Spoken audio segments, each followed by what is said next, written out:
সৰ্বাধিক কথা নাৰাখে নেকি আমেৰিকাই ইৰাণক আক্ৰমণ কৰাৰ ইমান খৰখেদা কিয় আমেৰিকাৰ দুসপ্তাহৰ সময় বিচাৰি 2 দিনতে কিয় সিদ্ধান্ত ললে আমেৰিকাই ইয়াৰ আৰৰ প্ৰকৃত ৰহস্য কি আমেৰিকাৰ যি কাৰণে ইৰাণক খৰখেদাকৈ আক্ৰমণ কৰাৰ সিদ্ধান্ত ললে ট্ৰাম্প চৰকাৰে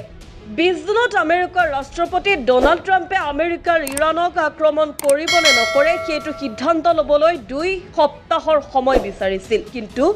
এই বক্তব্যৰ মাত্ৰ 2 দিনৰ পিছত তেওঁ ইৰাণৰ 3টা পাৰমাণৱিক স্থানত আক্ৰমণ কৰে ট্ৰাম্পে কিয় ইমান খৰখেদাকৈ পদক্ষেপ লৈছিল সেই প্ৰশ্নৰ উত্তৰ আমি শেহতীয়াকৈ কিছুমান বিবৃতিৰ পৰা পাইছিলো দৰাচলতে আমেৰিকাৰ আক্ৰমণৰ কেইঘণ্টামানৰ আগতেই ফৰ্ডো সাইটৰ ওপৰত কিছুমান অস্বাভাৱিক কাৰ্যকলাপ দেখা গৈছিল ইয়াৰ প্ৰমাণ হিচাপে কিছুমান ছবিও ওলাই পৰিছে জল্পনা কল্পনা কৰা হৈছে যে ইৰাণে ইয়াৰ পৰা নিজৰ সম্পত্তি আঁতৰাই আন ঠাইলৈ স্থানান্তৰিত কৰিছিল এই কাৰ্যকলাপৰ বাবে ট্ৰাম্পে এই সাইটবোৰক লক্ষ্য কৰি লোৱাৰ খৰখেদা কৰিছিল ইৰাণৰ পাৰমাণৱিক কাৰ্যসূচী সম্পূৰ্ণৰূপে ধ্বংস কৰিব বিচাৰিছে ট্ৰাম্পে ইৰাণৰ ফৰ্ডো নাটানছ আৰু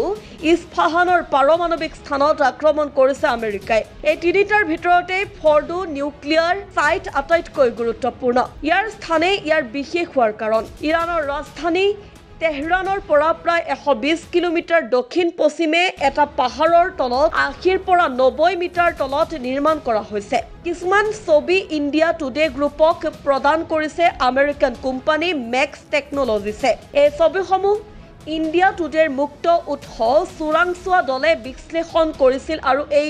উপগ্ৰহৰ ছবিসমূহ 19 আৰু 20 জুনৰ 19 জুনৰ এখন ছবি ফৰ্ডো সাইটৰ কাষৰ বাহিৰত 16খন কাৰ্গো ট্ৰাক দেখা গৈছিল এই সকলোবোৰ ট্ৰাক কাষৰ ভিতৰলৈ যোৱাৰ সুৰংগটোৰ প্ৰৱেশ স্থানলৈ যাবলৈ নিৰ্মাণ কৰা ৰাস্তাটোত থিয় হৈ আছিল 20 জুন অৰ্থাৎ পিছদিনা ছবিখনত দেখা গ'ল যে এই ট্ৰাকবোৰৰ বেছিভাগেই এই পথটোৰ পৰা প্ৰায় 1 কিলোমিটাৰ উত্তৰ পশ্চিমে থিয় হৈ আছে অৱশ্যে মূল সুবিধাটোৰ প্ৰৱেশ পইণ্টৰ সমীপত কিছু ট্ৰাক আৰু বুলডোজাৰ দেখা গৈছে মূল সুৰংগটোৰ প্ৰৱেশদ্বাৰৰ ঠিক কাষতে এখন ট্ৰাক থিয় হৈ আছিল তাৰ মাজত 13 জুনত ইজৰাইলে ইৰাণৰ ওপৰত আক্ৰমণ আৰম্ভ কৰাৰ পিছৰে পৰা ফৰ্ডো সাইটৰ বহু উপগ্ৰহৰ ছবি তোলা হৈছে কিন্তু আমি এইমাত্ৰ আপোনালোকক দেখুওৱা ছবিখনৰ বাহিৰে কোনো এটাতে এনে কোনো অস্বাভাৱিক কাম দেখা পোৱা নাই আমেৰিকাৰ আক্ৰমণৰ পিছত ইৰাণে কয় যে আমেৰিকাই তেওঁলোকৰ পাৰমাণৱিক স্থানত আক্ৰমণ কৰিছে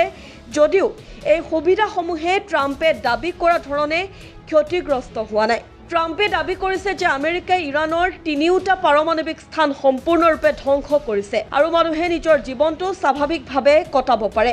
ইৰাণে কয় যে অঞ্চলটোত কোনো ধৰণৰ বিকিৰণ পোৱা নাই আন্তঃৰাষ্ট্ৰীয় পাৰমাণৱিক শক্তি